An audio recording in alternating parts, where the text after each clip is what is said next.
영적으로 힘을 얻고 싶으시죠? 예. 그리스도인들은 마음으로 주님을 섬기기 때문에 연약한 자신을 볼 때마다 힘을 얻고 싶어요. 이 찬송가 310장에 뭐라 그랬어요? 힘을 얻으려 그러면 시험을 이겨 새 힘을 얻고 그랬어요. 시험을 받을 때 낙심할 게 전혀 없어요. 이기면 힘을 얻어요. 시험에서 치면 그럼 어떻게 되는가? 영적인 힘을 잃어버린다고요. 그러니까 죄에게 패배한 거거든요. 이게 힘이 없는 거예요. 이게 또 패배해요. 또 힘이 없어요. 또 패배하면 또 힘이 없어지거든요. 그런데 그런 어떤 시험 가운데서 그 죄의 유혹일 수도 있고 타협하는 것일 수도 있고, 오늘 우리 배우고 있지만 성경적 신앙이라는 것은 남자답게 앞으로 전진하는 것이거든요.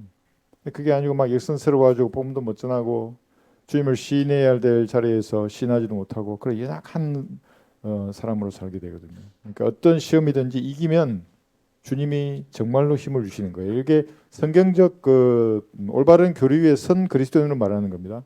그러면 성령으로 충만해진다고요. 고난의 강도가 높으면 높을수록 내가 이겨내면 주님과 더 가까워지는 겁니다.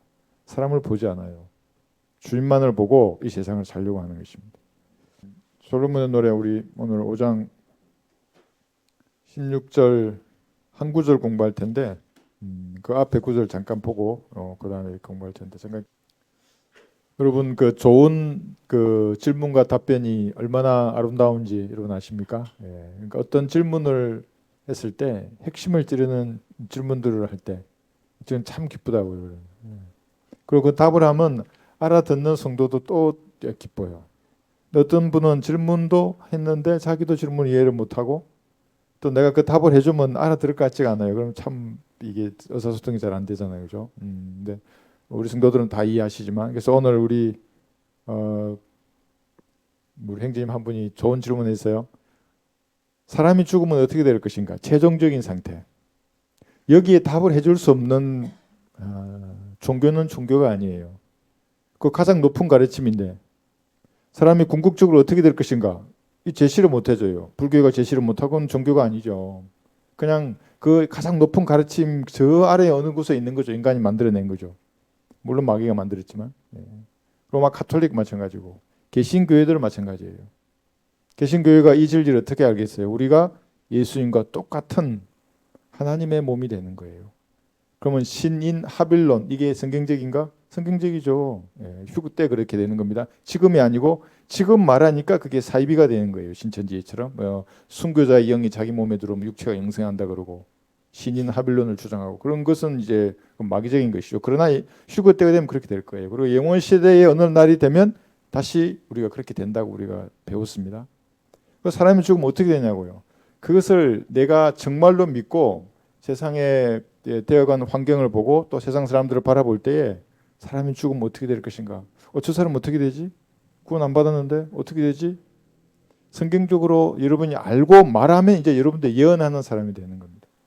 여러분 사람 죽으면 어떻게 돼요? 마지막 모습이 어떻게 되는 겁니까? 여기 볼까요? 로마서 8장 29절 보시면 오늘 솔로몬의 노래도 여러분이 사랑하는 이 예수님에 관한 것이거든요. 예수님을 구주로 영접한다는 것은 이 사랑의 감정이 개입된 거거든요. 그래서 잊지를 못해요. 진짜 사랑하게 된다고요. 행위가 비록 정결한 그런 성도로서 주님을 따르는 제자의 모습이 되지 않을 수도 있어요. 그런데 마음은 정말로 주님을 사랑해요. 구원받은 사람이라면 진짜로. 로마서 8장 29절 보시면 그 사랑하는 분의 형상과 똑같이 변모될 거예요. 그분께서는 미리 아신 자들을 자기 아들의 형상과 일치하게 하시려고 또한 예정하셨으니 이는 그를 많은 행들 가운데서 첫 태생이 되게 하려 하심을 했어요. 예정하셨어요. 여러분을 예수님과 똑같은 모습, 영원한 몸, 영광스러운 몸이 되도록 예수님이 이렇게 하나님께서 예정하신 거예요. 그뿐만 아니라 이제 세계 구조를 했잖아요. 이건 여러분들이 딱 외워놓으세요. 요한 1서 3장 2절에도 그렇고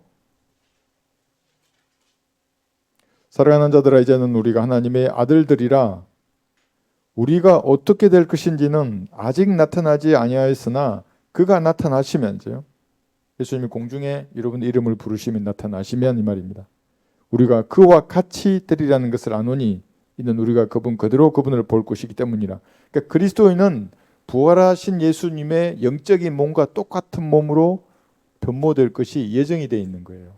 똑같이 돼요. 그와 똑같이. 그럼 뭐예요? 이 땅에서 육체가 영생한다고 말하는 그 교리는 마귀의 교리라고요. 그런데 육체가 영생하는 사람도 있잖아요. 우리 배웠잖아요. 여기서. 그죠? 어떤 사람이 그렇게 될 것인지. 근데 그것을 지금 이 교회 시대에 말하니까 사이비가 되는 거예요. 그들은 모르겠지만 무슨 말인지. 빌보서 여기 3장 21절도 마찬가지입니다. 이것을 여러분들이 정말 믿어야 한다고요. 안 믿으면 그리스도인이 아니에요. 내가 33살에 예수님과 똑같은 남자의 몸으로 영원한 몸. 근데 그분이 하나님이잖아요. 여러분이 하나님이 된다는 말이에요. 잘 한번 생각해 보세요. 이게 무슨 말인지. 그 사람들이 안 믿어버린다고. 이거 어떻게 그럴 수가 있어? 내가 하나님이 된다고? 예수님과 똑같은 몸? 빌립보서 3장 21절 그가 만물을 자신에게 복종시키는 그 능력의 역사로 인하여 우리의 천한 몸을 그분의 영광스러운 몸같이 변모시키라고 했어요. 그러니까 흙으로 만들어진 이 육신은 천한 몸이잖아요. 이게. 그죠? 그런데 부활한 예수님의 33살의 영원한 몸은 영광스러운 몸이에요. 이게 하늘에 속한 몸. 이게 땅에 속한 몸. 그러니까 땅으로 들어가는 거예요. 흙으로. 변화되면 영광스러운 몸으로 영원히 사는 겁니다. 자, 그런데 이제 이렇게 질문할 수 있잖아요. 그럼 우리가 예수님하고 똑같은 모습이 되느냐? 눈, 코, 귀, 입, 손발이. 우리 오늘 솔문의 노래 지난 시간에 배웠지만 예수님의 피부색은 이렇고 머리는 검고 비둘기의 눈을 가지고 뺨은 향료들에 받치고 입술은 백합꽃이고 손 양다리 용모 백항목처럼 수리하다 이렇게 이제 배웠는데 부활한 33살의 예수님의 몸같이 똑같이 되겠느냐 이렇게 질문해 주셨어요. 연세르 경제님이 잘 질문 잘하신 거예요, 이제. 그러니까 잘 한번 생각해 보세요. 근데 여기 했죠. 눈의 결정했잖아요. 눈의 결정. 지금까지 인류 역사 6,000년 동안 내린 눈이 얼마나 많겠어요. 북극에는 얼마나 쌓여 있잖아요, 그죠? 만년설이라고도 하지만 6,000년밖에 안 됐지만 어쨌거나 6,000년 동안 내린 눈의 결정이 다 달라요. 그죠? 예, 눈의 결정이 돼. 눈은 이제 우리 통상 육각형이라 그러지만 이제 보니까 오각형에서 칠각형의 모습을 가지고 있는 결정이 다 다르지만 그걸 눈이라 그러잖아요. 눈. 사람들이 보기엔 뭐 저게 뭐 오각형 눈에 뭐 이런 모양인데 이렇게 말하지 않고 눈 그러지 않습니까? 변화된 여러분의 모습도 사람들이 보기에는 그냥 예수님과 같은 모습일 거예요. 그런데 옆에 있는 여러분들이 보면 다 달라요. 이렇게 다 다르다고요. 그 이제 우리 사람의 뇌에 오늘 저도 하나 배웠어요. 사람의 뇌가 다 다르대요. 사람마다 뭐가 다르냐면 활성화된 정도가 다른 거예요. 그죠? 뭐 어떤 좋아하는 게 다르고 뭐 있을 거 아니에요. 내가 어떤 반응하는 정도가 다를 거 아닙니까? 모든 사람의 뇌의 모습이 다르대요. 눈의 결정이 다르듯 다 달라요. 사람이. 그죠? 예, 그렇지만 눈이라고 하듯이 변화된 여러분의 모습도 그런 영광스러운 몸으로 바뀔 거예요. 요번 이렇게 질문했어요. 여기 14장 14절에서 사람이 죽으면 이 질문에 종교인들이 답을 할 수 있을까요? 불교의 경전을 가지고 불교의 경전이 진리라면 왜 부처의 연호를 쓰지 않는 거예요? 세계의 공식 연호에. 여기 14장 14절 사람이 죽으면 다시 살아나리이까? 나의 변화가 올 때까지 나의 정해진 때의 모든 날들을 나는 기다리이다 그랬어요. 그리고 욥은 자기 육체를 잊고 주님을 볼 소망을 가졌어요. 그게 다 부활하잖아요. 나중에 육체를 잊는다고요. 자기 안에 있는 이 몸의 모든 장기들을 다 썩을지라도 내가 내 육신을 잊고 주님을 본다고 이렇게 말씀했거든요. 그래서 사람이 죽으면 다시 살아나리이까? 부활한 영광스러운 몸으로 변화될 것을 믿는 성도예요. 믿지 않으면 소용없어요. 아무리 구원받아도 이 진리를 몰라요. 그러면 세상을 이길 능력이 드러나지가 않아요. 소망이 없는데. 그래서 성경은 여기 3세판이죠. 끝났잖아요. 이렇게. 예수님과 똑같은 몸으로 변모되는 거예요. 그러면 가을날에 떨어지는 나귀를 보면서 얼마나 어떨 땐 쓸쓸하기도 하고 저 추억이 생각나기도 하고 인생이 뭐지? 모기는 33살에 영원한 몸으로 사는 거예요. 그때 눈의 결정이 다르듯이 여러분의 영광도 다 다를 거예요. 사람마다. 눈의 결정이 다른 이유는 그 온도와 습도 있잖아요. 그 속을 눈이 떨어지는 속도가 다르기 때문에 다 다르대요. 온도가 다르고 습도가 다르고 바람의 양이 다르고. 예? 눈이 떨어지는 위치가 뭐 날아다니는 게 다르기 때문에 그게 결정을 한대요. 그 결정이. 여러분의 영광도 사람마다 다 다를 거예요. 그래서 이런 몸으로 부활하도 그죠? 이 올라갈 거 아니에요, 그죠?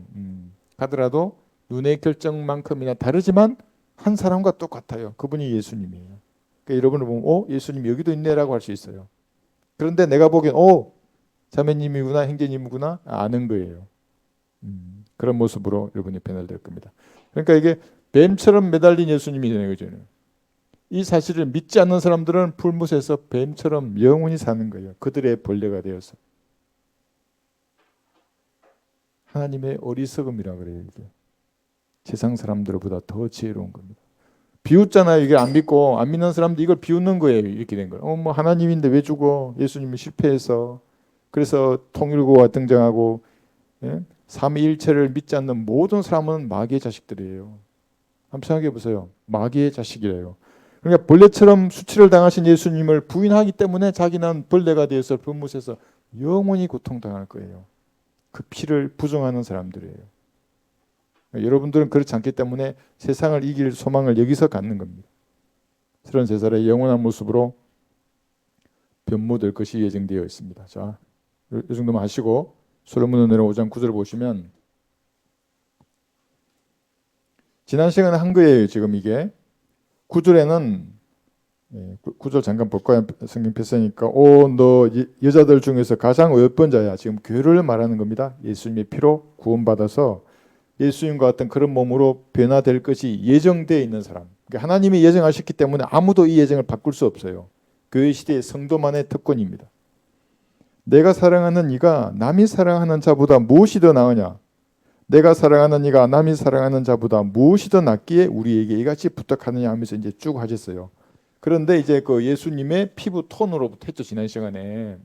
희고도 붉고 머리는 검정색이고 비둘기의 눈을 가지셨고 뺨은 향로들에 받치고 입술은 백합꽃이고 손 양다리 용모 이렇게 해서 다 이제 지난 시간에 예수님 이런 분이다 했어요. 이제 그리고 오늘 16절에서 이렇게 말씀하시는 겁니다. 16절 한번 펴보세요.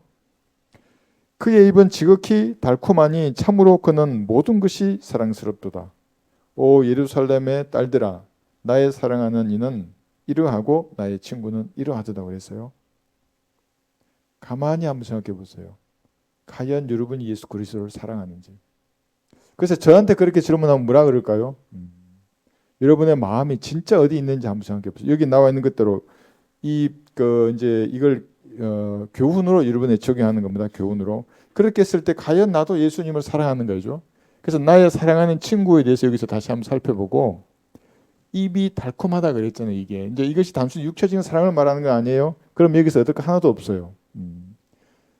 그리스도는 입에서 나오는 말씀, 그러니까 우리가 기록된 성경을 공부할 때 그 입의 말씀이 달콤하다 그랬는데 그게 무슨 말인가 이제 오늘 뭐 교훈으로 정해서 볼 겁니다.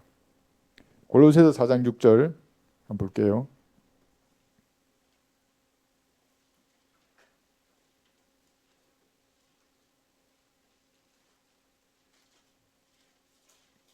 골로새서 4장 6절을 보면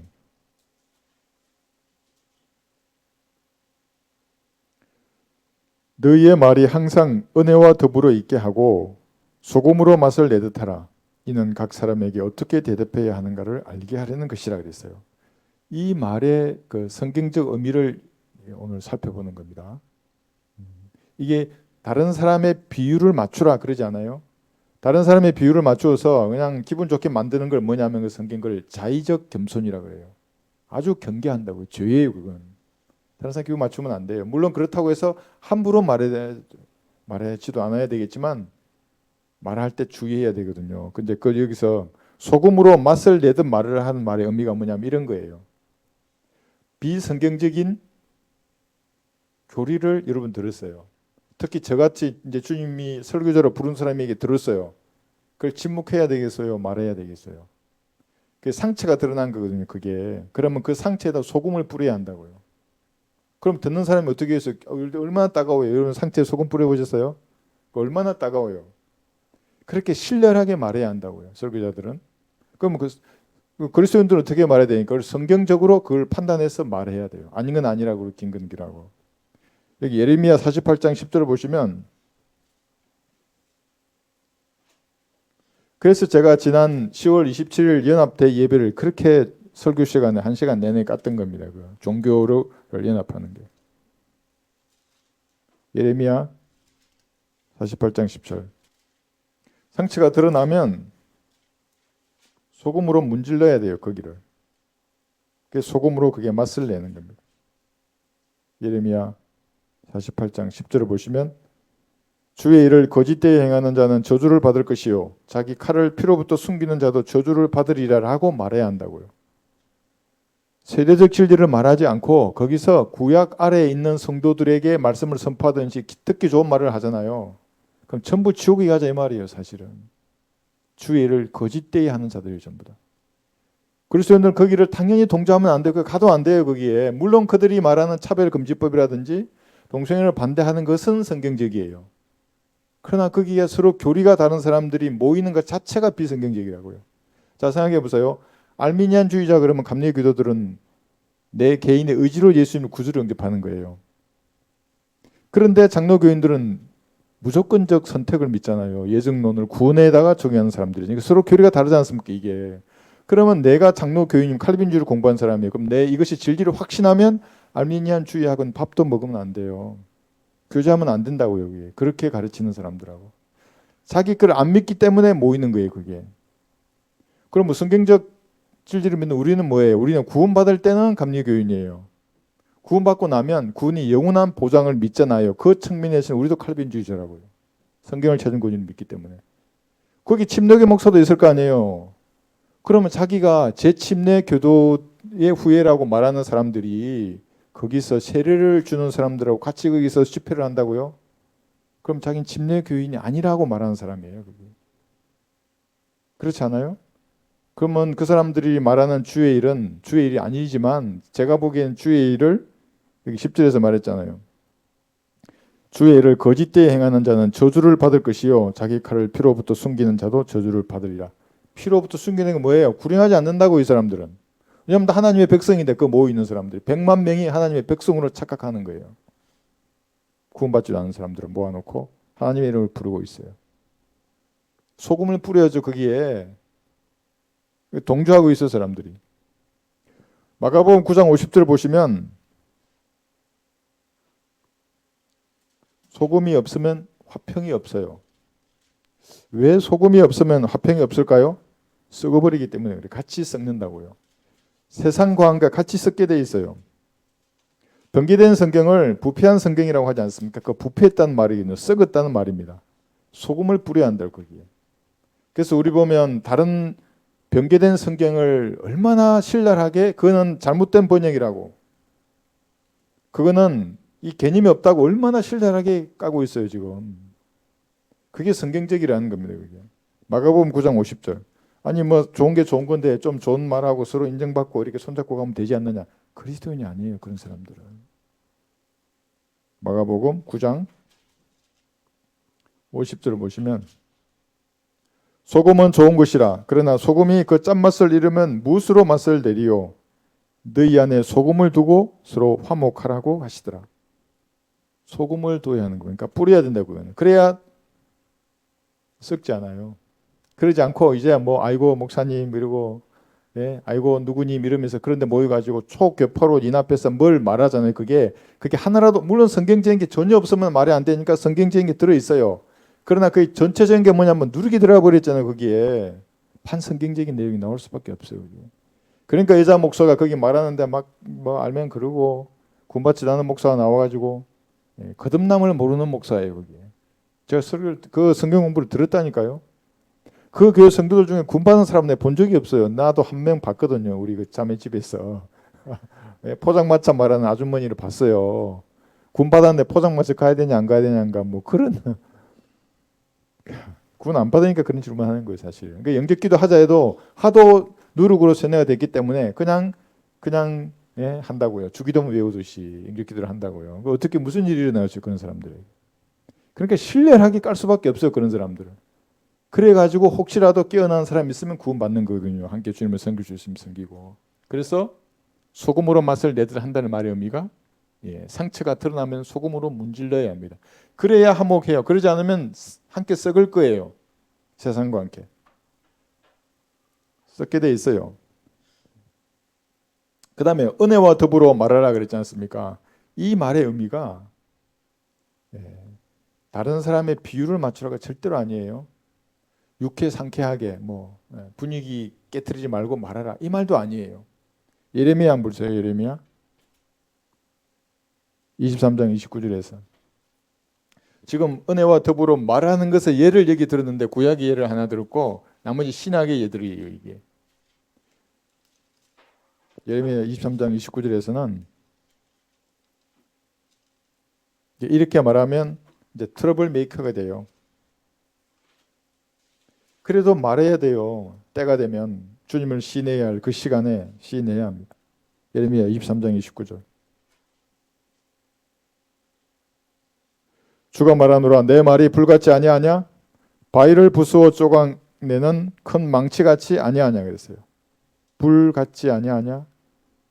큰 망치같지 아니하냐? 이게 하나님의 말씀이거든요. 이게 은혜와 더불어 소금으로 맛을 내듯 말하는 겁니다. 이렇게 함부로 우격다짐으로 말하라가 아니에요. 여러분이 잘 공부하셔서 그러면 마음속에 가만히 간직하고 계시다가 하나님의 영으로 충만하잖아요. 성령으로 충만했을 때 말이 나오게 돼 있어요. 그러면 부드러운 말이 뼈를 꺾어버려요. 그러면 불같이 망치같이 그 말씀이 역사한다고. 그러니까 충격이죠. 망치를 들었다고 생각해 보세요. 제가 지금 여기서 5한마에서 5파운드 한마를 들었다고 생각해 봐요. 그 얼마나 보는 사람이 충격이 있어요. 하나님의 말씀을 전할 때 그렇게 들려야 하는 겁니다. 소금으로 맛을 내듯 말하는 거예요. 주님 보시기 얼마나 좋겠어요. 다 부숴버리는데 그 상처난 것들 있잖아요. 모든 어그러진 것들을 부숴버린다고 말씀으로. 그러니까 좀 강하게 들리겠죠. 그 사람들에게는. 충격이에요. 그래서 이게. 여기 있잖아요. 상처난데 문지른다 했잖아요. 말씀이 그들에게는 아주 충격적이고 자극적으로 들리게 돼 있어요. 사도 바울이 정확하게 갈라디아서 1장에서 말했어요. 저주를 받을 것이라고. 앞에 보세요. 예수님이나 사도 바울이나 두 마음을 품고 사람들을 기분 좋게 말하지 않아요. 그렇다고 무례하게 말하지도 않아요. 예의를 지키고 해야 할 말, 안 해야 할 말 가려서 말하지만 소금으로 맛을 내들 말하는 겁니다. 바울이 다른 복음을 전하는 사람들은 뭐라 그랬을까요? 지금 이 교회를 갔다가 떠난 지 한 3개월 지나서 이 글을 지금 쓰는 거거든요. 1장 8절 그러나 우리뿐만 아니라 하늘에서 온 천사라도 우리가 너희에게 전한 것 이게 뭐예요? 은혜의 복음이에요. 이것이 그죠? 예수님이 피 흘려 죽으시고 부활하셔서 인류의 모든 죄를 용서해 놓으신 거예요. 이 사실을 진지하게 믿으면 즉시 구원받아요. 믿으면 구원받는 거예요. 또 믿고 영접하는 것도 행위 구원이라고 말하는 칼빈주의자들이 있어요. 여기 영접도 행위라고 하는 사람들이 그렇지 않다고요. 구원파 중에서도 나한테 그러더만요. 성경 구절 개혁 성경 그 더러운 냄새 나는 걸 나한테 들이대면서 영접하거나 안 믿어도 만인 구원론을 믿는 인간인지는 모르겠는데 이렇게 해서 이렇게 했다고 구원한다고 이미 구원 다 했다고 하나님이 마귀의 자식이에요 전부 다. 다른 복음 얼마나 많아요 이게. 특히 여기 천사가 있잖아요. 대환란 천사가 다른 복음을 전하잖아요. 영원한 복음을. 그땐 피가 없어요. 하나님만을 경배하라고 외치지 않습니까? 근데 교회 시대에 정신 나간 천사가 이렇게 외치더라도 그 천사는 저주받을 거예요. 우리가 너에게 전한 것 외에 어떤 다른 복음을 전한다면 그는 저주를 받으리라 했어요. 지옥에 간다는 말이에요. 구원받은 적이 없으니까 다른 복음을 전하는 거예요. 구원 받고서도 다른 복음을 전하는 사람들은 이상하다고 생각할 거예요. 나는 예수님의 피를 믿음으로 구원받았는데 왜 행위가 들어오고 왜 이게 들어와야 되지? 우리가 전에도 말한 것 같이 지금도 내가 다시 말하노니 누구든지 너희가 받은 것 외에 어떤 다른 복음을 전한다면 그는 저주를 받으리라 했어요. 다른 복음 그러니까 어떤 그 무슨 선교사는 성경 이외에 나와 있는 복음이 또 다른 복음이에요. 미치지 않고서는 어떻게 성경을 그렇게 푸는 거예요? 그게 미혹의 영에 점유당한 사람이라고. 막 수많은 사람들이 할렐루야 그러고 난리친다고 그 사람. 다른 복음이란 말이 성경에 나오잖아요. 복음의 종류가 대상이 내용이 다른 게 얼마나 많아요. 성경에. 세 가지만 기본 구분해도 사람 지옥에 안 갈 수 있다고요. 왕국 복음, 영원한 복음, 은혜의 복음.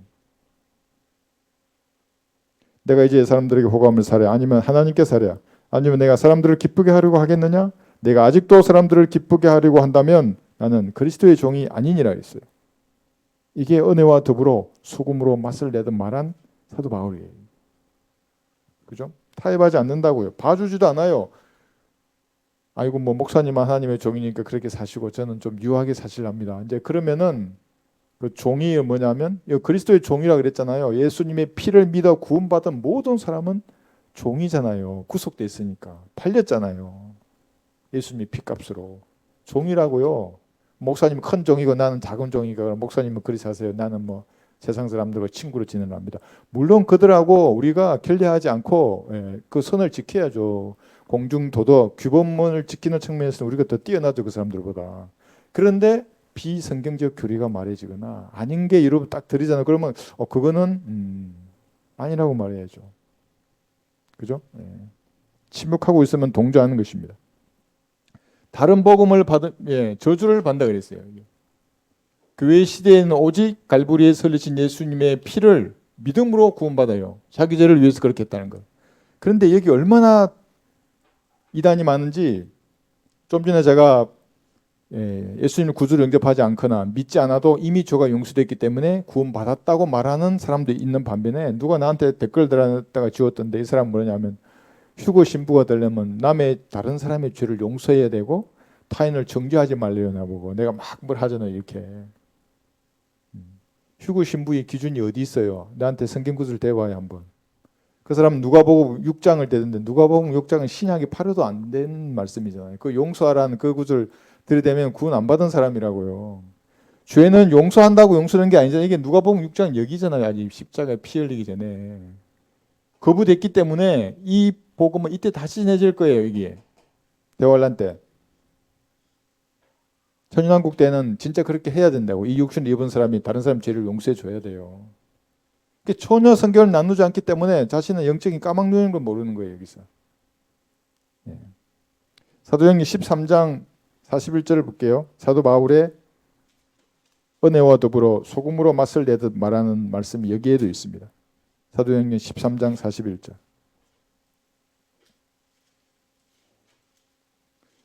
제 설교가 좀 강하게 하는 이유 중에 하나는 진리를 사모하는 사람은 여기에 성령님의 역사를 알고 오면 함께 주님을 섬길 수 있는 거예요. 근데 이제 육신적인 분들이 찾아오면 안 되잖아요. 13장 41절. 보라 너희 경멸하는 자들아 놀라서 패망하라. 은혜와 더불어 소금으로 맛을 내듯 말한다고요. 내가 너희의 날에 한 일을 행하리니 누가 그 일을 너희에게 말해줄지라도 너희가 그것을 결코 믿지 않으리라고 하였느니라고 하니라. 놀라서 패망하라 했어요. 그러니까 지금 세대적 진리를 말씀하고 은혜의 복음, 교회 시대에 예수님의 피의 능력을 강하게 불같이 망치하지 말하면 비방하는 사람들이 있다고요. 경멸하는 사람들. 놀라서 패망할 거예요. 내가 아마 불처럼 이렇게 말하잖아요. 그 사람들 깜짝 놀랄 거예요. 어떤 사람은 같이 듣고 있다가 나를 때리려 그랬대요. 유튜브에 나와 있는데 어떻게 하려고 이놈을 이렇게 하려고. 목사가 그래요. 목사가. 어떤 목사가. 참 내가 정말 우습더라고요. 그런 사람 보면. 근데 성경 그대로 말해서 너희 경멸하는 자들아 놀라서 패망하라예요.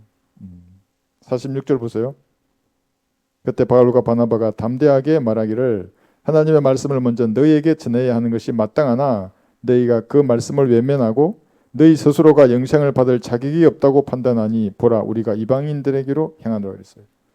영생을 받을 자격이 없다고 너희 스스로 판단했지 지금 이 말이에요. 이것도 은혜와 더불어 소금으로 맛을 내듯 말하는데 이렇게 말했다고요.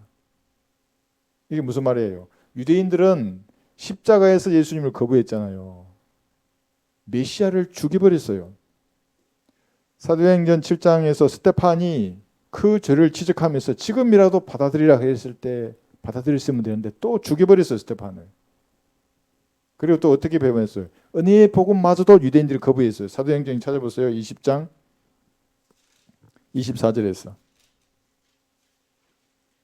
3번이나 여기도 3재판이 끝났어요. 그래서 이방인들에게 지금 우리에게도 은혜의 복음이 이게 온 것이거든요.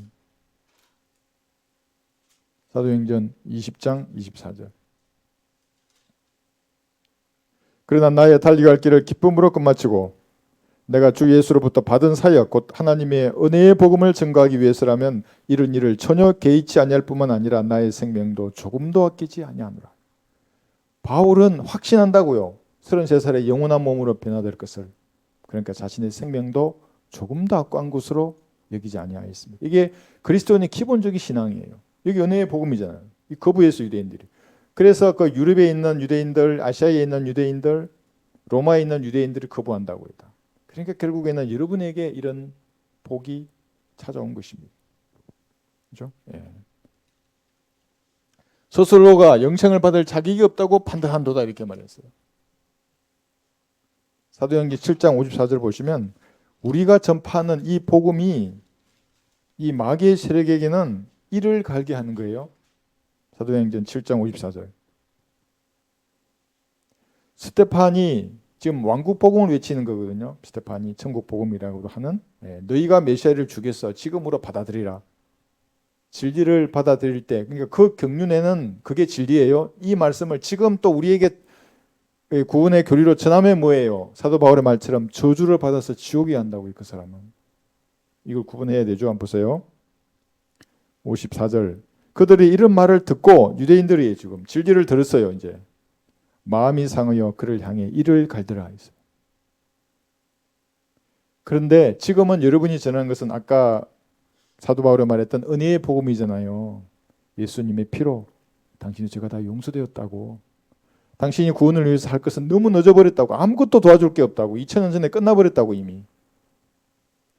그리고 예수님 부활하셔서 다 용서됐는데 모르고 살았다고 지금까지. 이제 내 말을 통해서 당신이 들었는데 지금 마음을 다해 믿으면 영원히 사는 거라고.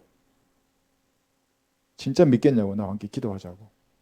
그렇게 기도하면 영원히 살거든요. 그게. 그런데 마귀의 세력은 그런 사역을 보고 옆에서 어떻게 해요? 일을 간다고요. 이거 내 자식이 또 뺏겼네. 아유, 건물로 묶고 가네. 이번 주에 30명, 50명, 60명, 70명을 데려가네. 얼마나 배가 아프겠어. 이를 가려요. 진짜로. 마귀의 세력들이 옆에서 보고 있다가.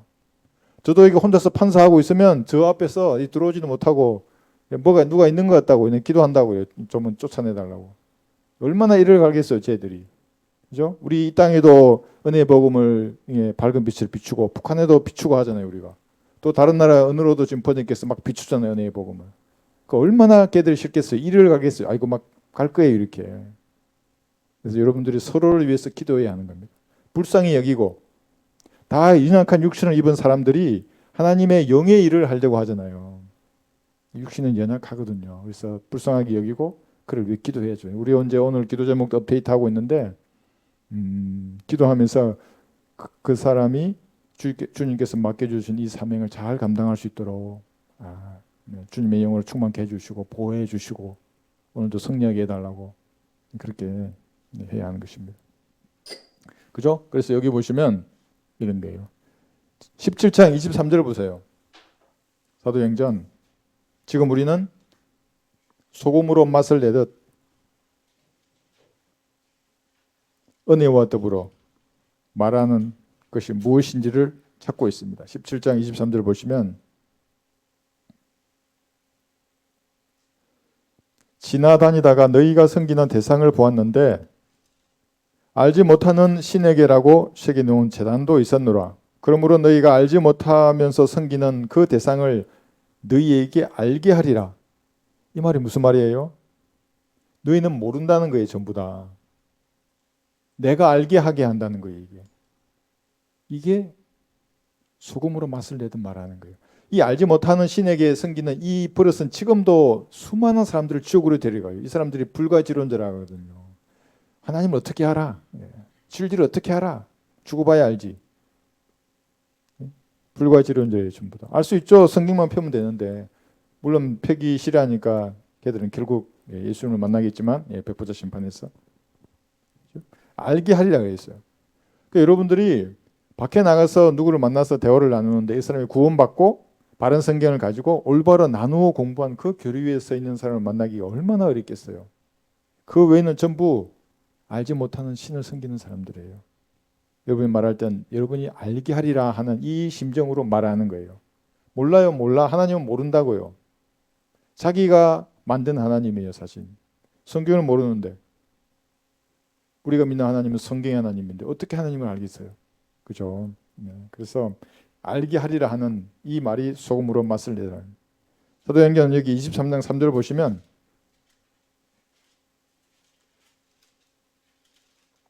반대하는 사람들은 23장 3절에서 그때 바울이 대제사장에게 말하기를 이 회칠한 벽이여 하나님께서 당신을 치시리라. 당신이 율법에 따라 나를 심판하려고 앉아서 율법을 거역하여 나를 치려고 명령하느냐고 하니 회칠한 벽이여 그랬죠. 여기 예수님도 뭐라 그랬어요? 당시에 종교 지도자들을 회칠한 무덤이라 그랬어요. 그 사람들 전부 회칠한 말이 하얀색 회를 말하거든요. 보기에는 거룩해 보이죠. 예. 100만 명이 모이는데 그게 나와서 설교하는 목사들 얼마나 멋져 보여요. 예? 회칠한 벽이에요. 전부 다 그 사람들. 회칠한 무덤이라고요. 제가 갔으면 어떻게 했을까요? 주의에 대해서 말하고 대한민국이 이렇게 망하는 이유는 여러분들이 성경으로 돌아가지 않기 때문에 그렇다고. 주의 삭선 사망인데 여러분 구원받지 않으면 전부 지옥에 간다고. 이 말해야죠. 거기서. 하나님이 이 나라를 이 민족을 살리고 싶어 여러분 그것을 바란다면 지금 여러분 죄인임을 시인해야 한다고. 갈보리에서 흘리신 그 피로 여러분의 죄가 용서됐다고 말씀하신 말씀을 마음으로 믿으라고 해요. 그 지옥의 불길을 뜨겁게 얘기했는데 거기에 다른 복음을 전하면 전부 저주받은 거예요. 그게.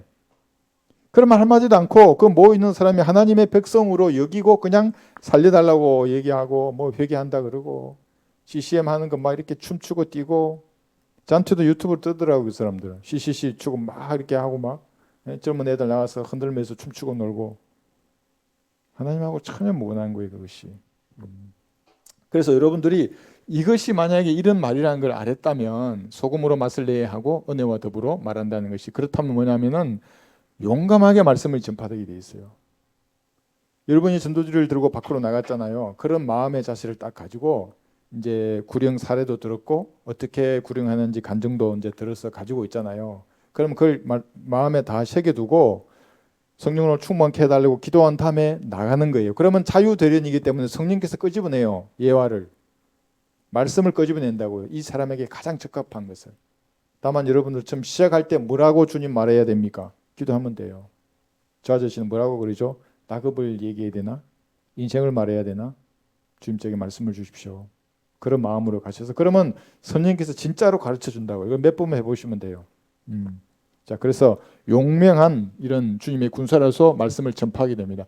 그렇지 않으면 전부 여성스러워진다고요. 아주 그냥 그 나와봐요. 목사들 좀 화장하고 나와가지고 뭐라고 말하는 거예요. 성경에 성부, 성자, 성령은 전부 남성 명사라고요. 여성이 아니고.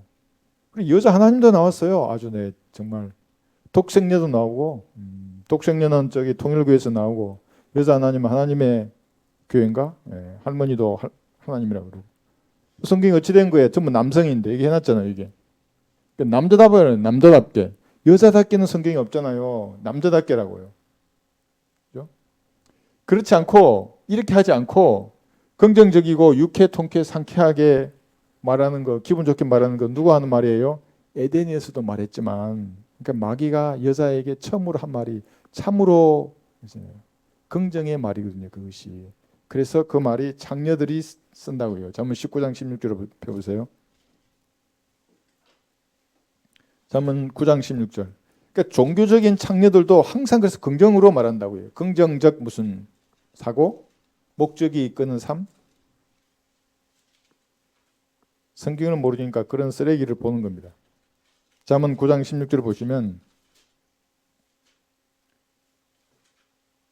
잠언 9장 16절 18절까지 잘 보세요. 우매한 자는 누구나 이리로 돌이킬지니라 하며 또 명철을 원하는 자에게 말하기를 어떻게 말하는지 잘 보세요. 도둑질한 물이 달고 몰래 먹는 빵이 맛있다 하느니라. 도둑질하면 안 되고 뭐 남 몰래 뭘 먹는 게 이기적이죠. 하면 안 되지만 그 달다 그러고 맛있다 하는 거예요. 이게 긍정이라고. 이게 유쾌하게 말한다고요. 야 이리 와봐. 도둑질한 물이 달대. 도둑질해서 먹자는 거죠. 몰래 도둑질해가지고 숨어서 빵을 먹자는 거잖아요. 이게. 그걸 부정으로 말하지 않는다고요. 긍정이다 여기도. 그러나 그는 죽은 자가 거기 있고 그녀의 객들이 지옥의 깊은 곳들에 있는 것을 알지 못하느니라.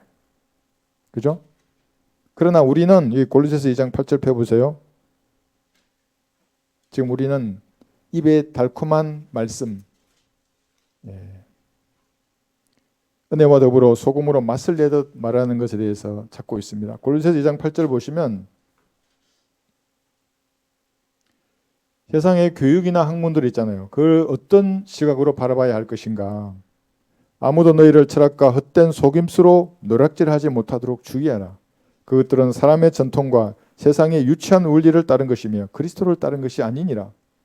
그러니까 사람들은 성경을 공부하지 않고 철학을 공부한다고요. 사람들이. 그래서 목사가 되는 거예요. 이게 전부 철학자들이에요. 헛된 속임수라고요. 바람 같은 인간의 말들이에요. 전부 다. 뭐 어쩌고 저쩌고 아유 그 말 대학교 때 그 교양 수업 들으면 아유 복잡해요. 지도 보니까 가만히 보면 아, 저 인간 자기도 뭔 말하는지 모르는데 뭘 말을 꼬아가지고 성경을 보면 너무나 명확하다고요. 철학자들의 말 중에 이런 말 한 거 봤어요. 나는 부활이요 생명이니 나를 믿는 자는 죽어도 살 것이며 살아서 나를 믿는 자는 누구나 영원히 죽지 아니라 이런 명쾌한 문장이 어디 있어요. 세상 인간의 말 중에. 그죠? 헛된 속임수라요. 이런 자세를 가지고 말해야 돼요. 그 사람들에게. 뭐 점수 주면 안 돼요. 철학 박사네. 그래서 어쨌다고요. 자기가 죽어서 어디로 가는지도 모르는 멍청한 바보인데 뭔 얘기를 오래 듣고 있어요. 아 그랬냐고. 선생님 죽으면 어디로 가는지 아시냐고. 철학 박사에게가 선생님에게 영원한 생명을 주는 거냐고. 그죠? 그래서 소금으로 그 상처에다 소금을 뿌려야 된다고. 문질러야 된다고요. 그러지 않지 않냐고. 돈이 많으면 영원히 사는 거냐고. 그게 아니지 않습니까? 하나님이 이 땅에 내려오셔서 자신의 생명을 선생님의 죄의 값을 위해서 드렸습니다. 이거 믿으시면 영원히 사는 겁니다. 그 외에는 방법이 없어요. 그죠? 로마서에 의해서 16장 18절로 결국에는 결론이 납니다. 로마서 16장 18절. 정중한 말과 그럴듯한 언변. 로마서 16장 18절. 그러한 자들은 우리 주 예수 그리스도를 섬기는 것이 아니라 자기들의 배를 섬기는 것이니 정중한 말과 그럴듯한 언변으로 순진한 사람들의 마음을 미혹하느니라. 정중한 말과 그럴듯한 언변들이 전부 다. 그러나 성경 그렇지 않아요? 이런 말이 그들에게 망치와 같고 불같이 역사한다고. 아주 자극적이고 충격을 주는 말씀이에요. 당신 죄의 문제 해결하지 않으면 이들을 죽으면 지옥에 가는 것입니다. 지옥은 영원한 고통의 장소입니다. 왜 그런 데 가야 합니까? 이렇게 아름다우신 분이 지옥에서 구두기가 되는데 왜 그걸 선택하려고 하시는 겁니까? 지금 하나님의 사랑을 받아들이시면 됩니다. 그렇게 말하는 것이 상처에다 소금을 묻는. 그 사람의 상처를 낫게 안 하면 그는 지옥에 가요. 그렇잖아요. 그죠? 여러분이 거기서 말해야 하는 겁니다. 여기서. 지옥의 문을 예수님께서 양손 벌리셨지 않습니까? 십자가 위에서 지옥의 문을 막으신 기라고 믿으셔야 한다고 지금. 자, 이 정도만 하시면 좋을 것 같고, 그 다음에 솔로몬 노래 5장 16절에 보면 후반부 보면 나의 사랑하는 이는 이러하고 나의 친구는 이러하도다 그랬어요. 나의 사랑하는 이 나의 친구 그랬어요. 에베소서 2장 4, 5절 한번 볼까요? 우주의 크기 여러분 한번 보셨나요? 그 크기에 비하면 사람은 먼지보다 더 작아요. 정말 없는 것 같은 존재예요. 그 사람을 하나님이 사랑하세요. 2장 여기 4절. 그러나 자비가 풍성하신 하나님께서 우리를 사랑하신 그의 큰 사랑으로 인하여 죄들 가운데서 죽었던 우리를 그리스도와 함께 살리셨으니 너희가 은혜로 구원을 받은 것이라. 이 구절만 보면 죄들 가운데 죽었던 우리를 살리셨으니까 내가 그럼 자동으로 구원받지 않나 이러니까 이제 만인 구원론 영접하는 것은 그건 행위야 이렇게 말하거든요. 인간들이. 그 이단들이 진짜 그렇게 하는 사람이 있어요. 에베소서 1장 12절을 보시면 그게 아니에요. 바로 그 에베소서 좀 1장 보세요. 이는 먼저 그리스도를 믿었던 우리로 그의 영광을 찬양케 하려 하심이니라. 13절. 너희도 진리의 말씀 곧 너희 구원의 복음을 듣고서 자 들었잖아요. 그분을 신뢰하였으니 그다음 여기에 믿는 거예요. 또한 그분을 믿고서 약속의 그 성령으로 인침을 받은 것이니라. 영접하지 않으면 지옥에 가게 돼 있어요. 영접이란 말의 의미를 모르더라도 단지 자기가 죄인임을 이제 성령께서 책망 주시는 것에 의해서 알았어요. 나 그래 죄인이구나. 그런데 어느 날 갈보리 피로 죄가 용서되었다는 것을 마음으로 믿는 순간에 구원받는 사람이 있다고요. 저도 그와 유사하게 구원받았고 말씀으로 뭐 생각 가운데 찾아올 때 딱 그 순간에 받는 것이 근데 그러지 않으면 지옥에 가요. 이 구절을 가지고 만인 구원을 주장하는 사람들은 좀 마귀의 자식들이에요. 그래서 나의 사랑하는 이 나의 친구, 그죠? 이렇게 신부가 신랑을 향해서도 그렇게 말하지만 하나님께서도 사람을 사랑해요. 시편 8편 볼까요?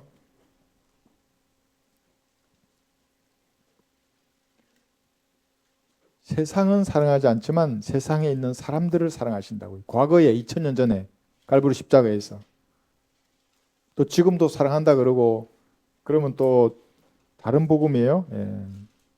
지금은 구원받기를 원하시죠 하나님께서. 왜냐하면 저주가 그 사람 머리 위에 있기 때문에. 시편 8편 4절에서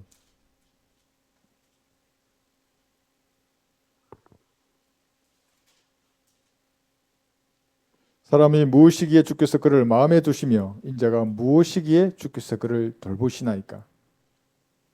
사람이 무엇이기에 주께서 그를 마음에 두시겠습니까? 만약에 하나님이 사랑이 아니셨다면 그죠? 모든 세대에 구원받는 그 제일 토대가 뭐냐면 은혜잖아요. 하나님의 은혜. 모든 세대의 구원의 길을 다 열어 놓으신다고요. 마음이 주님 보시기에 합당한 사람은 그래서 다 구원받을 수 있어요. 길을 인도해 주세요. 근데 그게 아니면 어떻게 되겠어요? 인간의 힘으로 구원받기 위해서 노력해서 구원받아야 한다면 그 안식교인들은 백부자 심판이 조사 심판이라 그러잖아요. 여기서 작은 구원을 얻어가지고 백부자 심판 것을 조사한다 그러잖아요. 여기 조사 심판으로. 거기서 구원받으면 영원히 사는데 구원 못 받으면 불못에 던져져 가지고 혼이 송 사라진다 그러잖아요. 그게 마귀의 길이라고 이것이. 그 혼이 뿅 사라지는데 그 고통의 연기가 영원 무궁토로 올라가요. 네? 사람이 무엇이기에. 그래서 여러분들은 하나님의 사랑을 받는 사람이에요. 그런데 사람의 실체가 여기 해놨잖아요. 시편 22편 6절 보시면 본래인 사람이라 그래요. 본래인 사람.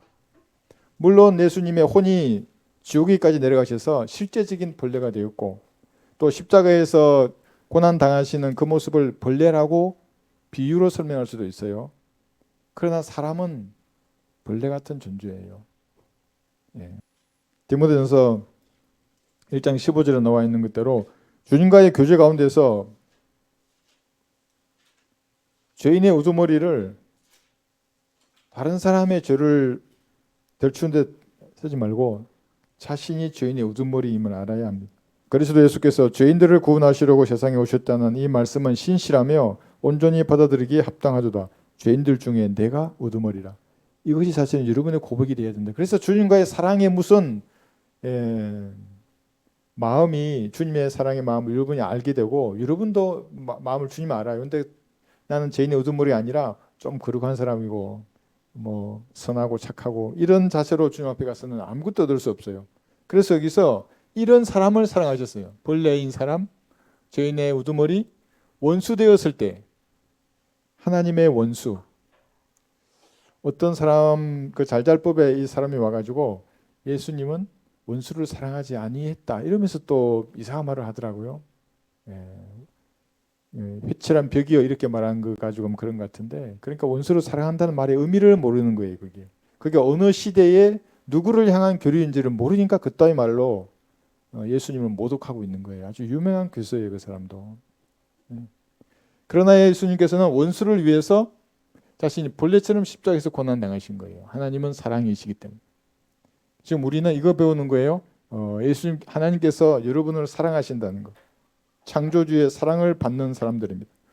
여기 골로새서 3장 12절 볼게요. 골로새서 3장 12절. 왜 이게 중요하냐면 하나님께서 나를 사랑하시는구나. 이것을 여러분 실감하지 못하면 수많은 질병이 생겨요. 영적인 질병도 생기고 영적인 성장도 못하고 구원받아도 세상에 쓸려다닌다고요. 결코 이런 말을 할 수가 없어요. 이런 말.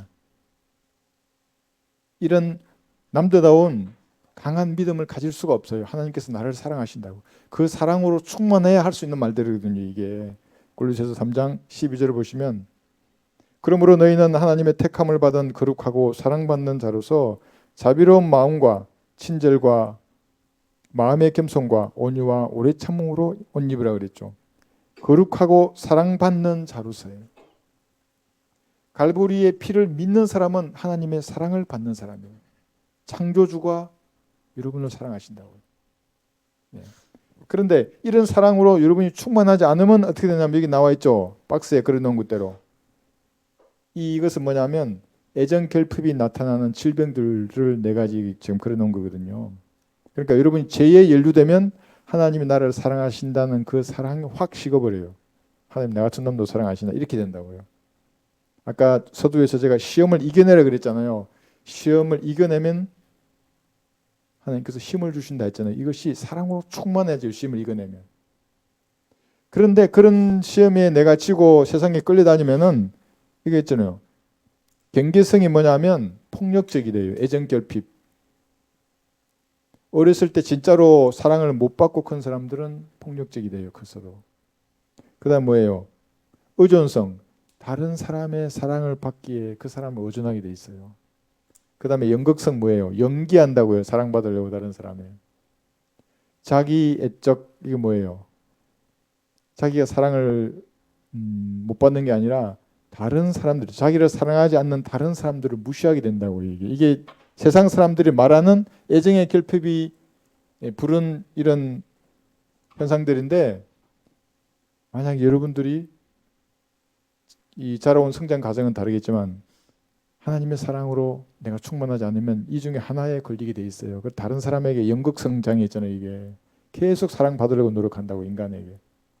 그럼 배신당하게 돼 있어요. 사람에게. 구원 받았는데도 그렇다는 말이에요. 왜냐하면 사람을 신뢰하는 자들은 지금 뭐라 그랬어요? 저주를 받는다 그랬잖아요. 그 다음에 의존하게 되고 왜 사람을 의존해요? 하나님의 사랑으로 그래서 충만해야 한다고요. 그죠? 예. 자기애성 이것도 마찬가지. 다른 사람 무시하게 되거든요. 이게. 그런데 사랑으로 충만하면 진짜로 사랑하게 돼 있어요. 다른 사람들을. 여러분들은 하나님의 사랑으로 충만해야 하는 겁니다.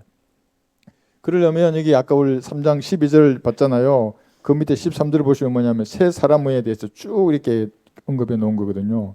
만일 어떤 사람이 골로새서 3장 13절입니다. 누구에게 불평이 있으면 서로 용납하고 서로 용서하기를 마치 그리스도께서 너희를 용서하신 것 같이 너희도 그리하라.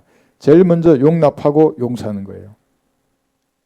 이것이 이렇게 한다고 그러니까 또 모든 마귀적인 교리를 말하는 사람, 마귀의 자식들까지 전부 사랑하고 용납하고 그거 아니에요. 예. 실체를 말하는 거예요. 이게. 한 지역 교회를 이루고 실제적인 조직체 내에서 유기체이면서도 조직체를 형성했잖아요. 그죠? 용납하고 용서해야 한다고요. 이 모든 것 위에 사랑을 더하라. 이것이 온전함의 띠니라. 그래서 사랑을 얘기하는 거예요. 성령의 열매 중에 첫 번째가 뭐예요? 그래서 사랑이에요.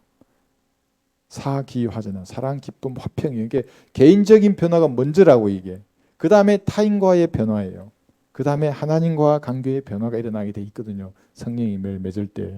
자, 그래서 하나님의 사랑을 받는 성도임을 잊지 말아야 하는 겁니다. 그래서 은혜의 보좌 앞에 나가서 여러분이 기도할 때 주님께서 사람이 무엇이기에 나 같은 죄인의 우두머리를 사랑해 주시는가? 그러면 어떻게 돼요? 갈보리에 흘리신 주님의 그 사랑을 내가 찬양하지 아니할 수가 없다고요. 죄 가운데 빠져서 그렇게 내가 살고 있을 때 주님께서 내 마음을 두드리신 그날을 잊을 수 없어요. 그리스도인들은 사랑으로 충만해지는 겁니다. 그것이. 자, 이런 사랑을 이게 좀 무엇인가를 행하게 된다 했잖아요. 정말로 여러분이 예수님을 사랑하게 되면 예수님을 위해서 무엇인가를 하게 됩니다. 성경적으로. 그렇지 않고 여기 해놨잖아요. 두 가지. 화평케 하는 자. 이게 뭐냐면 예수님이 지상 재림할 때 주님께서 화평케 하는 자가 될 거예요. 진짜. 의의 철장으로 온 이 지구를 주님께서 똑바르게 펴실 거예요. 물리적으로도 그렇고 영적으로도 그런 거예요. 그럼 화평케 하는 자가 되는 겁니다. 아마 여러분들이 이때 천윤왕국 때 한번 생각해 보세요. 올라갔다가 그죠? 내려오죠. 천윤왕국 때 어디를 가더라도 화평케 하는 자가 될 거예요. 여러분이 어느 지역에 있을 거 아니에요? 여기서 거기 소란이 있을까요? 여러분이 있는데 영원한 몸으로 변화된 여러분을 보고 사람들이 소란이 피울 수 있을까요? 화평케 하는 자예요. 그때는. 근데 지금은 그렇지 않아요. 지금 이 교회 시대의 캄캄한 흑암 가운데 있는 여러분들은 뭐냐면 여기서 혼란케 하는 자로 평판이 난다고. 왜냐하면 이렇게 말하기 때문에 은혜와 더불어 소금으로 상처에 문지른다고 해서. 그럼 세상 사람들이 상처를 갖고 있는 세상 사람들이 소금이 닿는데 여러분을 좋게 보겠어요? 그래서 저 인간은 혼란케 하는 자구나. 분열을 일으키는 사람들이구나. 예, 분리주의자구나. 이렇게 말한다고요. 근데 그것이 성경적이에요. 그런 말을 듣지 않고 모든 세상 사람들이 좋아. 아이고 그 사람 인간성 좋고 종교도 가지고 있고 참 어려운 사람 돕기도 하고 너무너무 좋은 사람이야. 한 번도 은혜의 복음을 안 전했다는 거예요. 그 사람에게. 지옥도 말한 본 적도 없고 어떻게 되는지 말한 적이 없으니까 그렇게만 보이는 겁니다. 얘기했잖아요. 그죠? 불화의 사도들이라고 불렸어요. 그 당시 사도들도 분리주의고 문제예요. 문제야. 트러블 메이커. 내 죄를 짓고 그렇게 된다는 게 아니에요. 자기 양심을 속이지 말고 더 착하고 선하게 사는 거예요. 그리스도인들은. 그런데 하나님의 말씀을 전해야 할 글씨에 뭔가 말을 하면 이런 말을 들을 수밖에 없어요. 사도행전 13장 볼까요? 물론 제가 직장에 다니는 형제자매들에게는 은혜의 복음을 먼저 전하지 말라 그래요. 우선은 열심히 일하는 겁니다. 이등병처럼. 다만 밥 먹을 때 기도만 하면 돼요. 그럼 때가 되면 전할 상황이 조성이 됩니다. 사도행전 13장 50절 보시면 그때에 유대인들이 경건하고 존경받는 부인들과 그 성읍의 지도청 사람들을 선동하여 바울과 바나바에게 박해를 가하고 자기들이 지경에서 쫓아냈으나 두 사도가 그들을 향해 자기 발에서 먼지를 털고 이코니움으로 왔으며 제자들은 기쁨과 성령으로 충만하더라. 박해를 가하고 지경에서 쫓아낸다고요. 왜? 문지아들이니까. 막 말했을 거 아니에요. 죄에 대해서, 심판에 대해서, 지옥에 대해서. 그 불가지론자들 있잖아요. 아무것도 알지 못한다고 말하는 사람들. 야, 돈이 최고지. 눈에 보이는 게 뭐가 더 있어? 권력이 최고지. 이렇게 말하는 사람들 얼마나 많았을까요? 바울이 아마 신랄하게 그들과 논쟁을 했을 겁니다. 여기 사도행전 14장 14절. 보세요. 어느 정도 트러블 메이커인지 한번 보세요.